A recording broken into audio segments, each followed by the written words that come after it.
And welcome to the From the Field event on collaborating with Indigenous communities. My name is Bridget Thorson. I manage member collaborations for the Institute for Nonprofit News.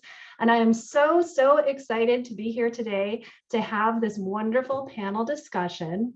I'm just going to very briefly mention that at INN, we are always interested in hearing what collaborations you are exploring, whether or not you are an INN member.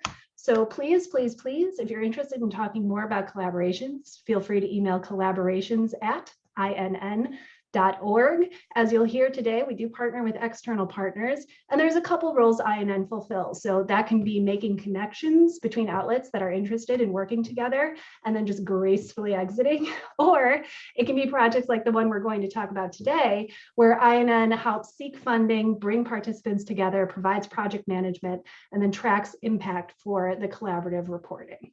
So with all that being said, I would love to talk to you about the collaboration we are going to be discussing today, which was the At the Crossroads project. And if you want to check out the series, you can do so by going to indiancountrytoday.com and looking for At the Crossroads.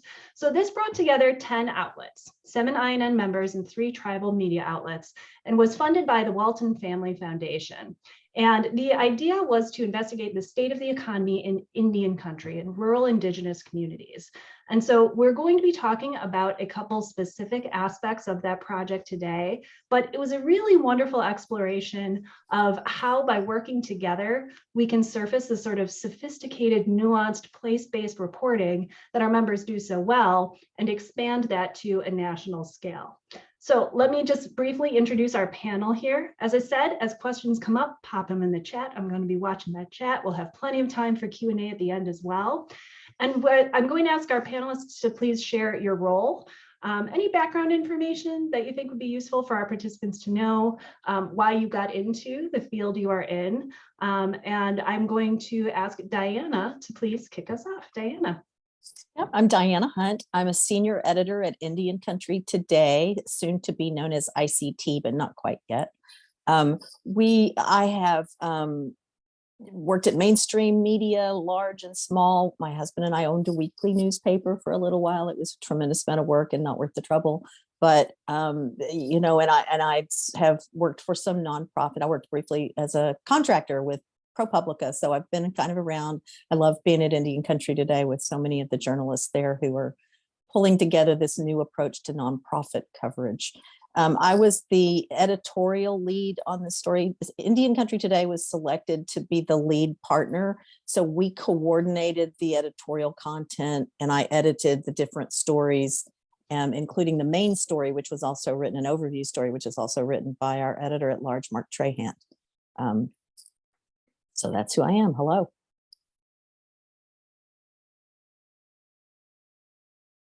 And Mario, maybe you could introduce yourself next, please. Sure. Yes. Hi, I am Mario Coran. I am a reporter and investigative reporter at Wisconsin Watch, sometimes called the Wisconsin Center for Investigative Journalism. I've been at the center since July, but I actually started there as an intern at the beginning of my career. After that, I went out west to Voice of San Diego. I was living in San Diego before I moved up to the Bay Area to work for The Guardian as a West Coast correspondent. So I am a Wisconsin native and back in my home state, and just very happy to be, covering the state I grew up in. Thank you so much, Mario. And Anne. Hi, everybody. I'm Ann Thundercloud. I'm a member of the Ho-Chunk Nation, and we're based in South Central Wisconsin, which is where I am right now. So it's nice to have you all here. And a little bit about my history is, let's see, where do I start? My first job out of college was working for my tribe as a reporter. So I had a little bit of an introduction of what it was like to cover issues of my nation, and also working with some of the challenges that are faced when you're reporting on a nation. And so I have a little bit of insight on that. And then years later in 2012, I moved into public relations, and that's where I really found my area where I thrive and really enjoy working. My favorite part is media relations and also training. And one of the reasons why I got into it was because I realized that there is a very um, a shortage of public relations, public affairs people within Indian country. And I saw that there was a lot of missed opportunities and people not working well enough with the media when they could take it to their advantage and have their own voices heard. So that's what I've been doing for the past 10 years, is trying to help my people with their media relations and their public relations. And it's a lot of work, but I love it. Thanks. Thank you so much, Anne. So as you can see, it's an incredibly amazing panel we're going to be hearing from today. And I'm really excited to be able to delve in the way they approach this work, because we think it has applications to all kinds of news outlets looking to build relationships with communities. So Diana, I wonder if you could kick us off by talking a bit about the collaboration. You mentioned you were the editorial lead for this project. So what did that role look like within the collaboration? And then also, what were the goals for the project overall? Yeah, the goal for the project was to produce a cohesive package of stories from various places across Indian country that would tie together the thread of what's happening with the economies, where are the jobs of the future, what is the quality of life, what are quality of life issues that need to be addressed, those kinds of issues. And we did that by a series of stories. Each story was an independent story that stood on its own very well. But they all tied together with that same thread. We did have an overview story written by Indian Country Today, which brought that sort of kicked it off, that brought those issues together. But I was really pleased with the independent voices and the standalone nature of each of these stories. You didn't have to read the first one to understand the second one. They were all out there. And it was, I have to say, it was really, really helpful. I've edited projects before. It was really helpful having INN there to handle the detail stuff, like grants that I'm not great with, and Zoom calls, which I'm not great with, and some of those other things, and let me deal with the editorial. It was really helpful. I think it was a partnership that worked really well, and I was very pleased and relieved. So we sorted through the proposals to pick the stories that we thought had the most potential to address those issues that we wanted to address. We were really close on some overlapping issues, and so we had to watch carefully that we didn't have three of the same stories from three different places and things like that. So Wisconsin Watch was the first out of the gate with the casino issue, and it's an important issue. Do tribes need to diversify? And the answer is everybody thinks yes, the answer is yes, but what does that mean, and how do they do it, and what are the issues involved? And so they were the first out with that. We had a number of energy related. We had green energy, renewable energy. We had lithium mining. Lithium is key for electric vehicles, but it creates a mess when you dig it out of the ground. And so there's some really conflicting issues there. And then we had the contamination, the uranium contamination in New Mexico that is still there, still lingering, but could actually create some future jobs for those areas as people become trained in how to remove radioactive waste. So, so there were lots of things. We had sports, we had housing, we had jobs, we had partnerships. Lots of different issues were addressed by the individual partners. Thank you so much. And Mario, I wonder if you could speak a bit to why Wisconsin Watch decided to participate in this project, put in that pitch for the story, and what you were hoping to accomplish with this reporting. Yeah, so there's a couple of things happening, but part of it is that Wisconsin Watch has been around since 2009, and we're a smallish news organization. We cover issues across the state, so we have to be choosy, and we don't get to cover all the stories, all the important stories. Some we have to let go. And so part of it was, even before we knew about the ICT collaboration, we knew that we wanted to do just a better job of covering tribal nations across our state. We hadn't done a lot of work over the years. We didn't have a lot of sources. And so this was a good opportunity and a good time to do it. Part of it also was the moment. I mean, we are trying to emerge from this pandemic, and it has upturned every aspect of American life. And we knew that tribal nations in Wisconsin and across the country relied heavily on gaming revenue. And so what happens when those casinos' doors closed? for months. And what was the knock-on effect? I mean, that casino revenue funds a lot of programs and social services. So we wanted to understand, what the plan was moving forward and how that impacted tribal citizens. But then also the larger sort of existential question we wanted to explore was and sorry if you can hear a plane going past me, what are we doing or what are tribal nations doing to move beyond gaming and to diversify the economy? So that was, I think, just this was a good moment to jump into that, and it just fit with our goals as an organization. So we were, happy to jump on this collaboration. I love that idea of meeting the moment. And so, Anne, I know Wisconsin Watch decided they would need some external assistance to be able to do this. And so when you first were contacted by Wisconsin Watch asking if you'd like to consult on their reporting for this project, what was your reaction and why did you have that reaction? My first reaction was, how did they find me? What do they want? So after I opened the door to the conversation, my initial thought was, what are they looking for, and what's the story, and how am I going to help? Do I want to help? And so after I started to listen to hear what it was all about, and also in collaboration with ICT, then I was like, okay, that's cool. I'm down with this. We do have public relations officials within the nation. And I've been outside my nation for 10 years. And so I was familiar with some of the players that are within the nation, the officials, and I just knew that I was going to be able to help maneuver our way through, because there were some barriers and some challenges that we had. But I like to think that I'm a creative thinker and a problem solver. So I made sure that we found a way to get what we wanted. I love that. And I know Wisconsin Watch appreciated that as well. So oh yeah, jump in. I was just going to throw in that I thought it was a really bold move by Wisconsin Watch to say, we need help with this and we would like to do this the right way. Let's get some help. And to turn to Anne, I thought that was a really smart move. And I was so pleased to see that it was working out. Yeah, absolutely. Yeah. So let's talk then about getting the reporting started, and I'll open this up to the whole panel. So Diana, and then Anne, and then Mario. What challenges were you anticipating? Cast your mind back to fall going into this work, and then what ended up happening related to those challenges? So Diana. I was a little concerned about this. Started in the fall. I was a little concerned about the pandemic and about the outreach and the audience engagement component of it. But I thought, oh, it'll be fine. It really wasn't. There were really some issues, and a lot of the town hall meetings and the public meetings and the various things that the partners had wanted to do really couldn't be done.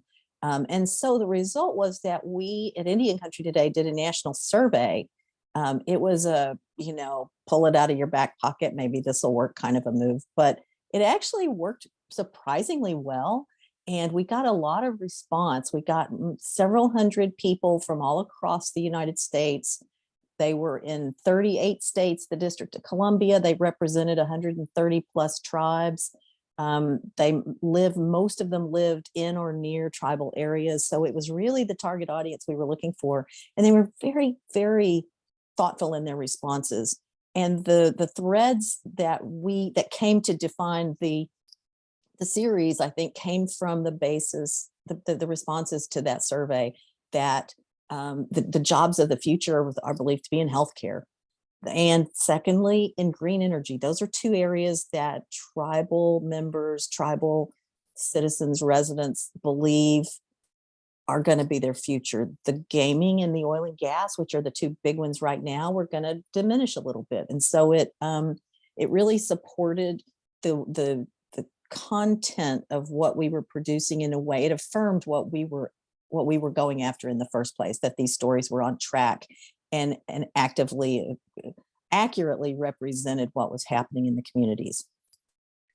And if I can chime in on that too, I think the engagement survey showcased the deep levels of trust that Indian Country Today and our participating outlets have with their communities, that people were so thoughtful in their responses. And we said the whole way through, it was about quality of engagement, not quantity of engagement, right? And that was something that I think really, really helped inform the series. So Anne, how about you? What challenges were you thinking you would face? You knew many of the players, you knew you're going to have to think creatively. And then what ended up happening with those expected challenges? Well, I knew we were going to run into a problem with the public or the media relations policy that the nation has. Anytime a reporter or member of the media contacts an employee within the Ho-Chunk Nation, the employees are advised to forward that information directly to the public relations officer, who is an appointed official within the president's office. So I kind of knew that that might be a problem. I didn't know what type of relationship Wisconsin Watch had already had with the Ho-Chunk Nation. So I assumed that it was, a beginning relationship. And then me being within the nation as a member, and then a lot of people are familiar with the work I do, and I would tend to think that I have a certain level of influence on our people. Credibility too. I'm sorry?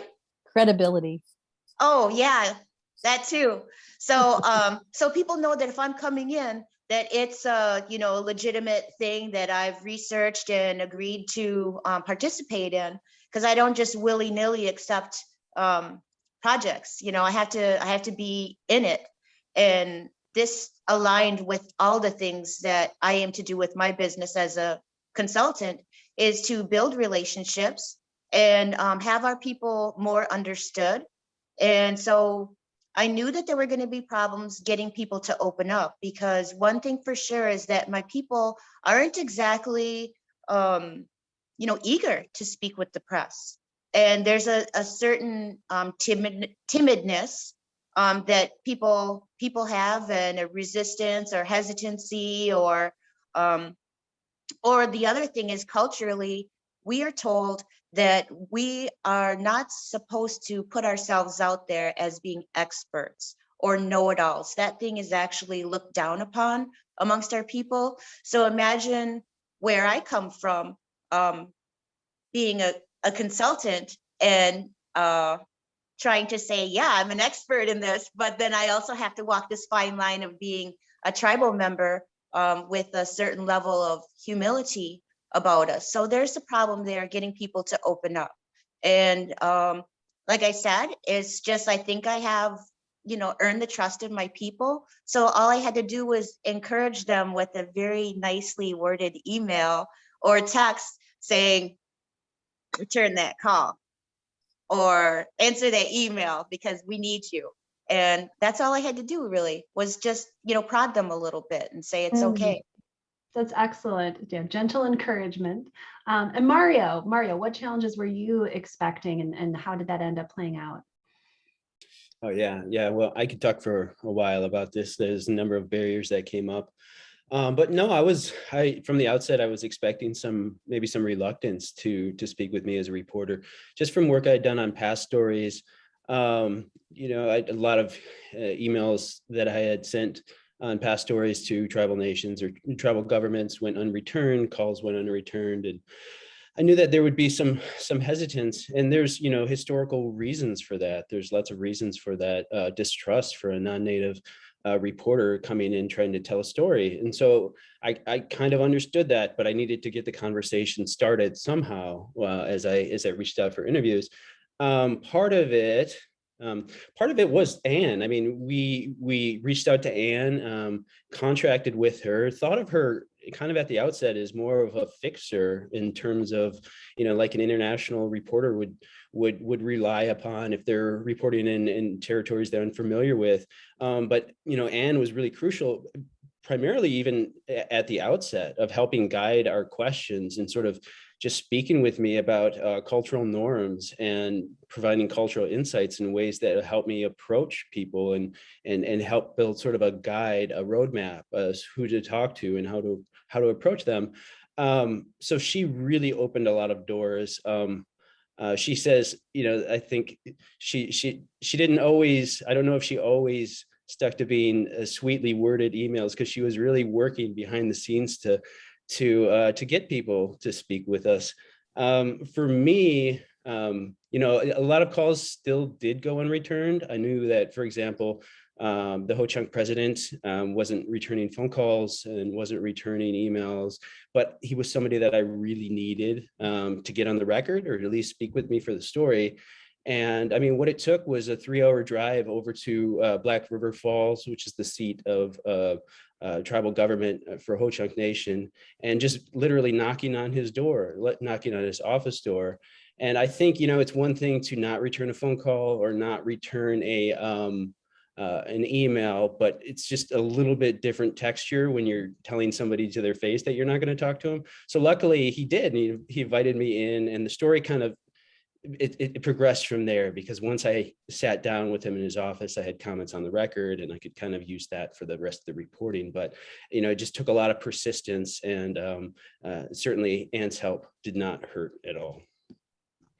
I'm glad you mentioned that drive, Mario, because I think this is a really crucial element that I'd like to dig into a little deeper on that this next question, which is you had to get really creative, Anne and Mario, on how to get around the sort of ban from talking from the media for representatives who worked in gaming for the tribe, right? You had this unresponsive, challenge and the trust building that happened there. So Anne and then Mario, I wonder if you could really share some of those concrete details about what you found to be effective. And particularly, I'm curious about the sort of podcast approach that you took to be able to get those voices in the story, because it was really crucial that the story was very nuanced and represented a lot of different perspectives. So Anne, why don't you kick us off there?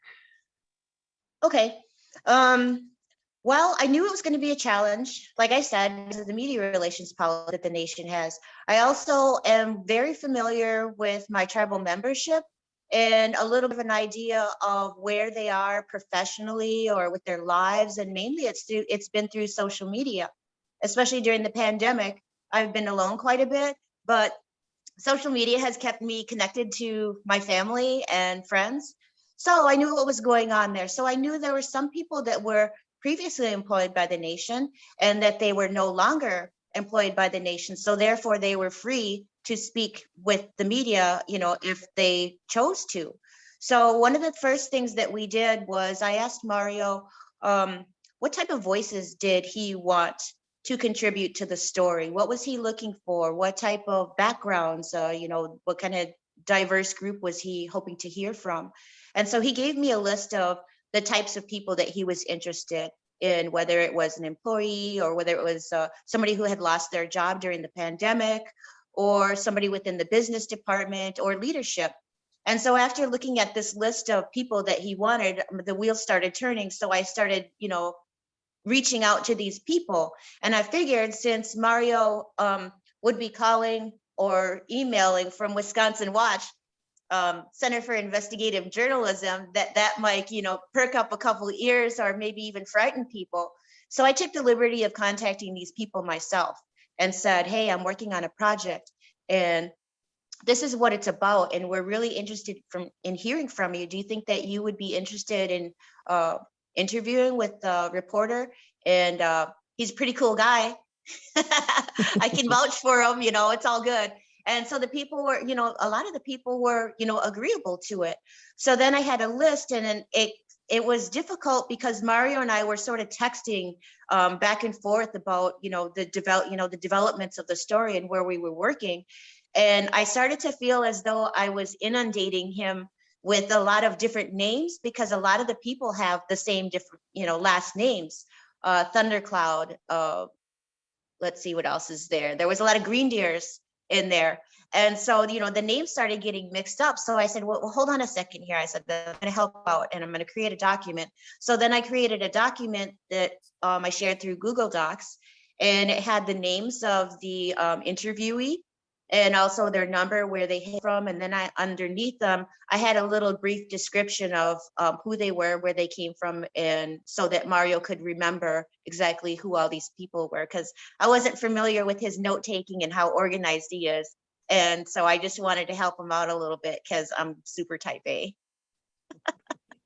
I think that sounds amazing. And I also think it's an interesting point to consider how an outlet with the title investigative may be frightening to people and may put them on the defensive even before you have the chance to have that conversation. Mario, would you tell us a little bit about how you made this approach and also the podcast and how that worked out? Yeah, so with the podcast, we, if the story was in large part centered on gaming, or more specifically, the future beyond gaming, we knew we needed to have a casino official, or at least somebody with inside knowledge of the casino that could talk about what they're, how they're approaching this as casino officials. The trouble was they were banned from speaking with us. They didn't get permission, which they needed to. So it hit a wall there. This is where Anne was really crucial.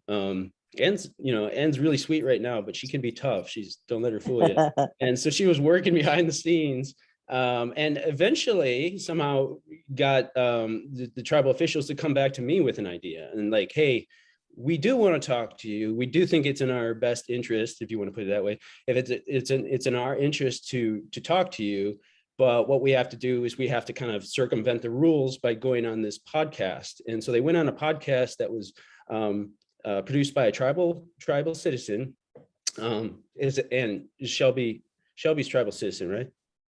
Yes. Okay. So produced by a tribal citizen, which allowed them somehow to get around the rules, which was a little unorthodox, but whatever. I was getting the information and I was getting it on the record, and that's all I needed. And luckily, they agreed to hold the podcast until we produced the story. So it was all good. There was really no problem there. It was just, I think it's just about being creative or being resourceful and being open to what works for people in their particular situation. So they spoke to me as tribal citizens, not tribal officials, whatever. Just I was happy to have the information. So that's how we approached that. Yes. I appreciate that. And that was one of the real benefits of this collaboration. And Diana, I'm going to ask you to expand on this a little bit as well. But because we were all reporting in real time on similar issues in Indian country, across the collaboration, we're able to learn from what your outlets were trying and what was working to inform that reporting. So Diana, could you speak a little bit more to someone with the view into the detailed view into all 10 of the participants' reporting processes, informed by weekly check-ins over the course of months? What common experiences did you notice people were having during the reporting process, and how were some of the effective ways that you addressed them, that the outlets addressed them?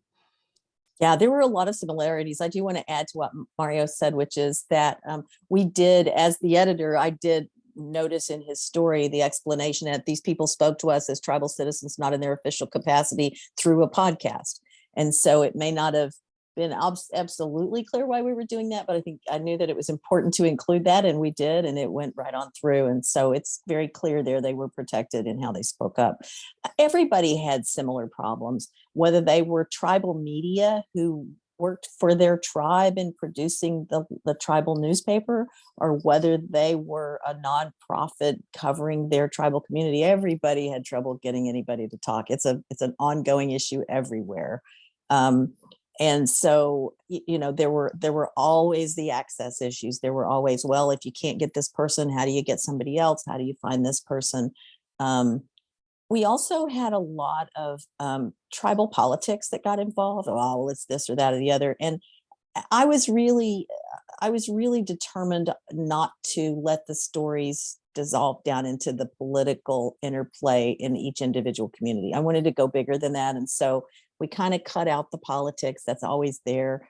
They're going to blame leaders here and there. And so we tried to stay away from that and focus on the bigger issues. That was an issue that came up repeatedly in a lot of different areas. And then some of the partners really were able to tap into the resources of their tribe to get responses. In Spokane, the Rawhide Press went to their department and said, could you share this survey with all of the people who have turned up for your services? And they sent it out. They sent it out to all their members.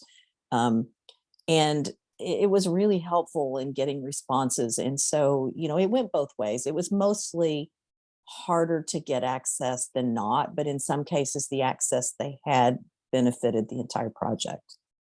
Absolutely. And so after all the reporting, after all that effort, we published the series in early April, 10 stories.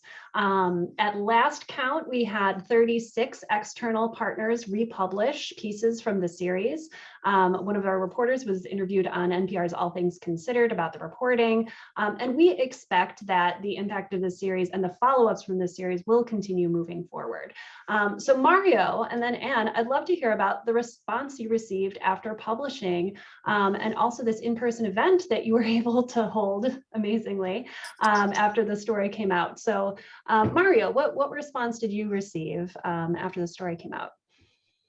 Yeah, I always sort of hold my breath after a story is published. I'm sure a lot of people can relate, but that, worry that I got something wrong or somebody didn't like the way something was characterized. But in this case, like, everybody that I sent the story to and reached out to that participated in the story just had very positive feedback. And I mean, considering this is it's a pretty long story. I think it was topping 3,000 words. It was a sizable story. And so I thought one thing that was, as I stepped back from it, every source in the story was either Ho-Chunk or of Indigenous descent. And to hear back from all the sources that they were happy with it, it meant a lot to me, because it meant that, they were happy, they were satisfied with how their voices were represented. And so that was good. We did hold an in-person event. It was recently last week, just time's blurring together, the week before. But we held that in Black River Falls, is just because we wanted to just take our reporting, what we had done on the page, and make sure that we were doing everything that we could to put it, it front and center, and have people, give people a chance to really engage with it. And also, in person, be able to kind of build bridges and be able to build relationships. So, you never know with events how they're going to go off. But this event, really, it was a smallish event, maybe 25 people, but it really went well. It was well organized. And there was a moment midway through where there was a tribal elder who was addressing an economic official, where it was a really substantive conversation that was built around our reporting. And I just kind of had this sigh of relief, like, okay, this is a good conversation. This is the good stuff. It brought home why we were doing what we were doing. And, it felt good to be able to help provide a platform, a way for that conversation to happen, and to have played a role in that. So in that way, I was really happy with it and think that was a success. And I want to credit Mario. He makes it sound maybe like the sources just reached out of the blue to him, but he made a point of following up individually with each of his sources once the story was out to get their feedback, which I thought was a really useful approach to have. So Anne, how about you? What kind of response did you hear after the story came out? Mainly I had people commenting on how well the story was written. They liked Mario's writing. So that was nice. I think that a lot of people thanked me individually for contributing to this project, because they feel it's a long overdue conversation for our people to have. And although Diana mentioned that they kind of wanted to veer away from the politics, well, that's all Ho-Chunk Nation is politics. So there's a lot of people that are not completely satisfied with the way that our government is functioning. And the communication is not flowing very well from our nation to our people governmentally. And so that's another reason why I took the project on, was because I wanted to help facilitate conversations of things that really need to be talked about, that are very important to our people. And then fast forward to the event that we had. And that was like Mario said, it was a small 25-ish person event, but it had a lot of good conversations. I felt it was like more intimate, and it was better and easier for us rather than a large scale event. And I think the idea is, if we move forward and have more events, I think opening up to maybe a Facebook Live, or some sort of live streamed event where people can participate from the online world, because that's another thing that I do, is I monitor the conversations that my people are having about our tribal governments, and they are really outspoken online. So if we really want to reach out to more members, I think that's a good way. And then moving back to what Mario said about having this event in Black River Falls, which is mainly where our people and our tribal headquarters are based here. I felt it was important for Wisconsin Watch to come into our community because let's see, Mario's reporting from the southern part of the state. I don't know that he's ever been here. So when we were first working on the project, I said, you know, I think it's a good idea for you to come into our community. That way you can see where we live, the different projects that we've had, the different things that that we do and our buildings and how we've flourished over the years and what gaming has done for our people. And so then also bringing the staff into our community for the event, that's, you know, opening more doors and handshaking and meeting people rather than reporting from the outside, but actually coming in and getting to know us. So I think that was a good move for us. And I'm hoping that it just opens the door to more conversations and potentially more stories. That's wonderful. Thank you. And that really was a major goal, is just to be able to build on this work. So I just have a couple more questions for our panelists, and then I'm going to hand it over to our attendees. So if you have questions, don't hold back, journalists, pop them in the chat. If you'd like to speak them into the room, just put the word mic in there and I'll call on you to ask your question. But Diana, as we think about what the collaboration accomplished, I wonder if you could share more about, you know, what this made possible, and also how this work will move forward, how you think it should move forward. I think the really important element for me and for Indian Country Today is that we were able to get the bigger picture stories that we want to do and want to present in 10 different areas in communities where we would have spent a lot of money trying to put someone on the ground who wasn't familiar with that area. So it broadened our reach. And it broadened our reach on the ground in communities that we want to cover and whose voices we want to be heard. And it allowed us to benefit from those efforts, but also offer our support. I do think, as Mario had mentioned, I think Ann mentioned it, that having Indian Country Today helped some of the tribal communities think, okay, well, maybe this isn't all bad. And so we were glad to be able to play that role, but also to take a serious journalistic approach to how we did it and what the stories were about. So it gives everybody a broader reach and a deeper understanding, I believe, in the end. I love that. And what do you think the opportunities are for moving this work forward? I think there are going to be follow-up stories to every one of these. I did want to also mention that the online results were really impressive. For us, I don't have the total numbers, but the number one story for us in the top of the 10 stories, the number one story was the overview story. So people wanted to know what's the big picture, and they all know Mark. And so it was, let's see what Mark has to say about this. The number two story was the one from Wisconsin, the casinos, because that's an issue that people are really, really concerned about. They want to know what's going to happen. Is this going to last? What do we do? We also, the third story was the uranium cleanup story.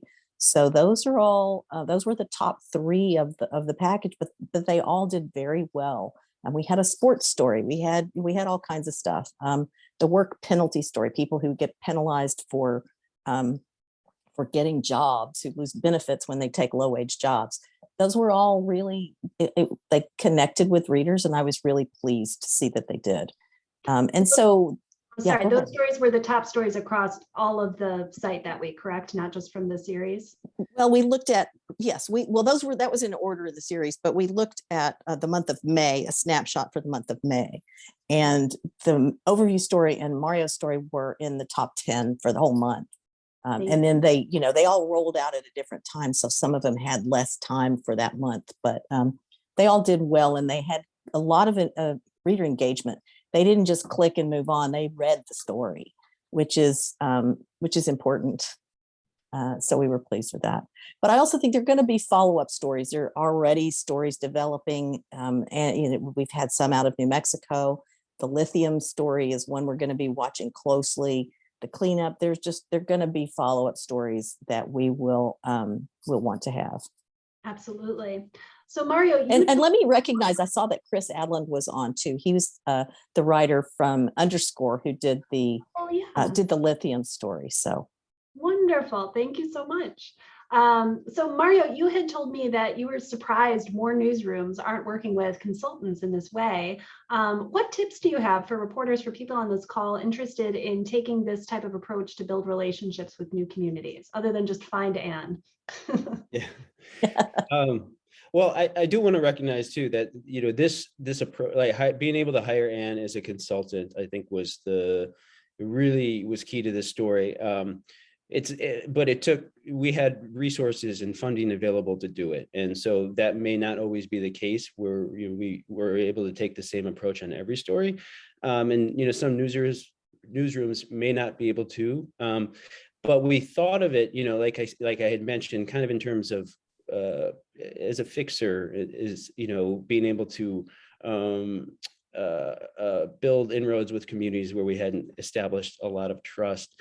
And so, I think part of this is really being able to, apart from being able to hire a consultant, I think it really comes down to just source building. And there's not all that, I think that's something that we all have done as reporters. We look for trusted members of the community, people that we can build relationships with, people that have motivation to be able to stick with us through the story and teach us context and history and be able to walk us through parts of the community. So there's nothing too fancy about that, but what it takes is time, and it takes that willingness to and ability to build trust with sources. So. And lastly, Anne, before I ask you each for your closing thoughts, what would you like news outlets to know about working with professionals like yourself to gain access and build trust? One of the things we had discussed previously, I think the first time we were on a call, is I just asked you, are there other views around people can work with? And you said, yes, absolutely. So what would you like them to know? There's only one Ann Thundercloud. I mean, no, actually I have a lot of colleagues that do the same thing in different parts of the state, the United States. And actually there is a group that just had started not too long ago. But the thing is that I checked them out online and I tried to join the group. It's kind of like the PRSA, the Public Relations Society of America, but it's for Native communicators like myself. So I know that there's another one that's Ho-Chunk. I know of a couple spread throughout the United States. So if you wanted to contact me to get in touch with more people like me, just feel free to email me. That's hinutc@gmail.com. And I'm glad to give out my number as well if you guys want to reach out to me. But yeah, there's other people like that. And one of the resources that you can look at is the ncai.org. You'll have a huge list of the tribes. Start following those tribes, find out if they have a communications or public relations office or official. If not, you're most likely going to contact the chairperson or the president or the governor's office. Go to the top office and find out where you can contact them for information as far as reporting on them. And then follow their social media, follow their websites. And that's where you're going to see a lot of conversations going on between tribal membership and they're interacting with their governments online. Thank you so much. All right, so closing thoughts. I wonder what you'd like to tell this group before we open up for Q&A. And great, I see some questions already coming in the chat about this collaboration and about this work. So Mario, I'm going to kick it to you first, and then Anne and Diana. Close us out. Yeah, I think the biggest takeaway for me as a reporter and personally is that the most important part about building trust is listening. And so we had a long sort of runway to be able to report the story. We didn't have a pressing deadline and we had a lot of time to do it. And so I was able to really take advantage of that time to be able to sit down with people and just really start and just start with listening instead of going in and having my conception, a narrow-minded conception of what I thought the story was and asking questions around that framework only. I was able to let the story sort of come to me as people told me, but that takes time. You can't do that on a deadline-driven story, but it was key in this case. And part of it was also baking in time just to introduce myself tell people who I was, what my intentions were, what I was trying to accomplish with the story. And I think that piece was especially important in order to just sort of let people, just to be, you know, transparent with folks. And I think in this case, people responded to that. So yeah, that's the biggest thing. Trust building takes listening, and listening takes time. Anne, what are your thoughts?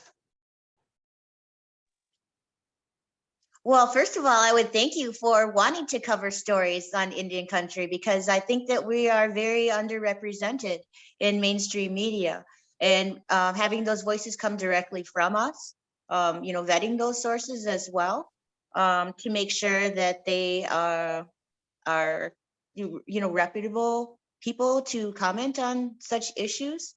And so those are the things that I would want you to know. And then also, if you're speaking to government officials, I would recommend calling them by their titles, whether it's president, chairwoman, governor, whatever that is, and respecting their position within their nation.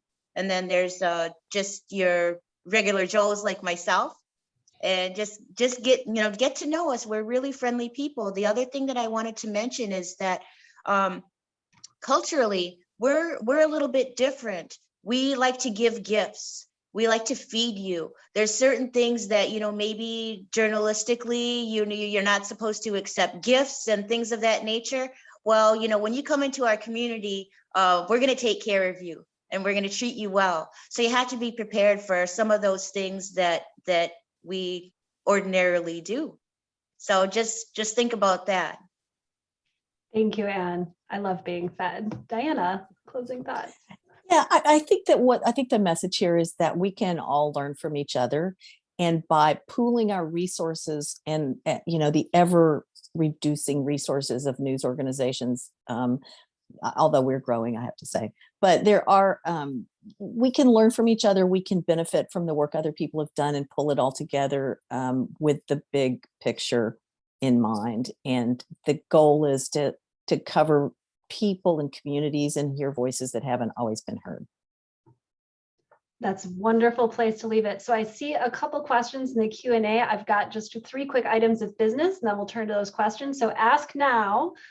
One is that we really are, I cannot overstate this enough, interested in hearing from you, whether or not you're an INN member, about your interest in collaboration. So please, please, please reach out, collaborations@inn.org. I would love to hear what you're interested in, what you're working on, what you're looking to do.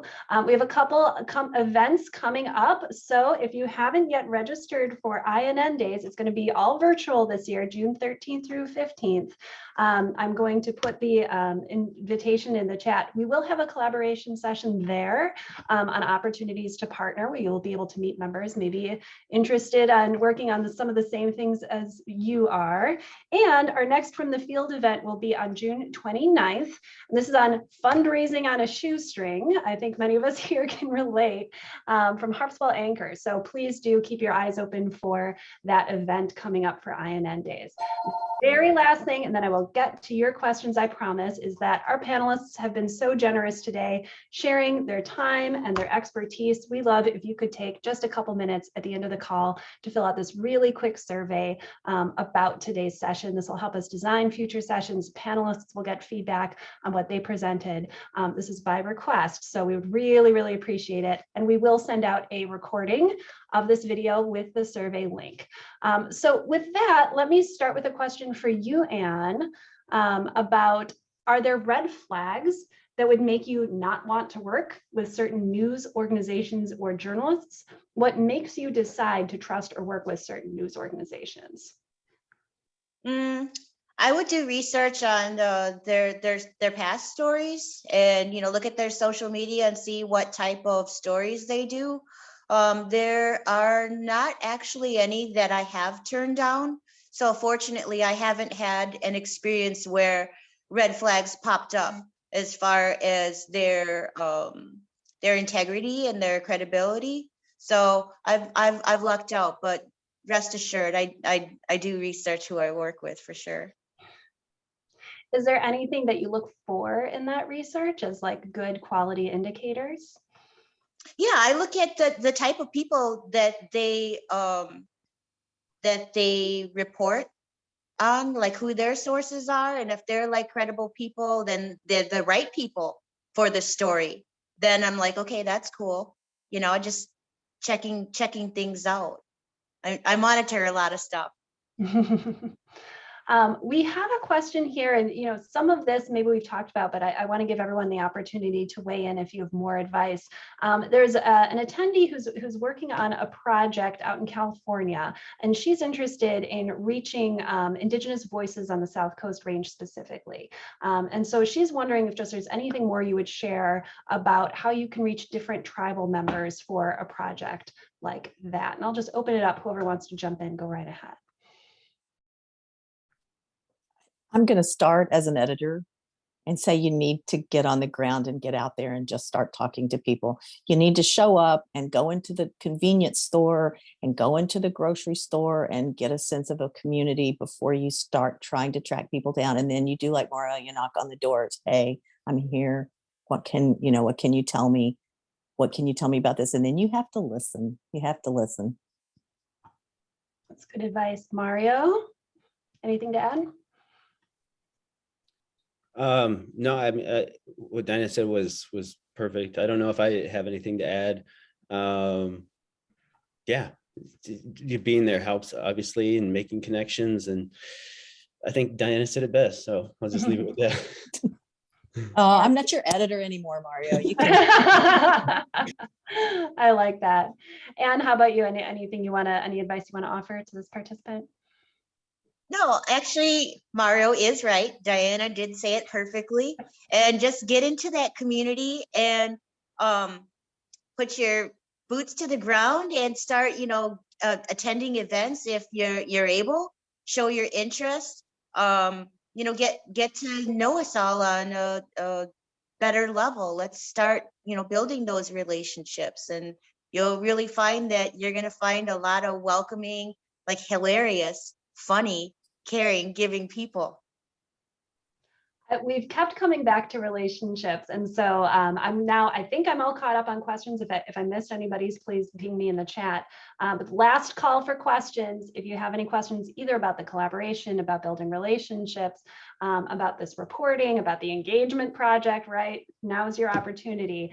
But one thing we hadn't talked about was the photographer that was hired for this project as well, and the relationships that she had within the community. Mario, would you be able to speak a little to that and what that contributed to the project? Yeah, so we hired a photographer named Alana Barav, and weirdly, she had a connection to Anne. Anne knew her when she was very little, so it was a very small world. And was that a coincidence? And I don't know. No, I don't. I don't know how the relationships worked out, but I do know that it really came through in the story. She didn't have a photojournalist background or a background as a photojournalist. So we had questions, we just wondered how she would do, but she was great. As we went to Black River Falls, people knew her, they knew her mom. They said, say hi to your mom, people stopped her. And so just like that sort of relationship that she had as a photographer with the people, with the subjects, she was, that came through, I think, in some photographs with just like a really intimate sort of capture. And I don't think you can, fake that stuff. I think that really came through in the photos, and we were very happy to have found her and hired her, brought her along with us in the reporting. And if I can just jump in on that thought, that is why it's important to diversify newsrooms and to have people who can connect with various communities in different ways. So there's my plug for diversity. Yes, always, always, always. And I put in, I put in the chat a link to the behind the story that Mario wrote up about this work. And then I'll also include a link to the casino story itself. You can see Alana's photos there as well. But what's really, I think, as we close out here, I want to thank all of the panelists for all of their excellent work, their really innovative approach to this work, and their willingness to share it, because this is something that we're excited to share across the field. And here at INN, we do these collaborations based on listening to our members and where they're interested in having work that we can support. So please do reach out to me. Please do fill out that survey. This is a pilot project from the Rural News Network, which we are building out at INN, which will be launching officially very soon, but we've been working on it, covering these rural communities. If you have any interest in that area, please let me know. And for that, I am going to close this out just a couple minutes early, so you can fill out that survey before your next call. Again, thank you, Diana and Mario. It's been such a pleasure working with you, such a pleasure learning about how best to build relationships with these communities. And I look forward to seeing what we all can do next. So everybody, take care, have a great rest of your day, and you'll be getting the follow-up from us in the coming days. Thank you so much. Thanks, everybody. Thank you. Thanks.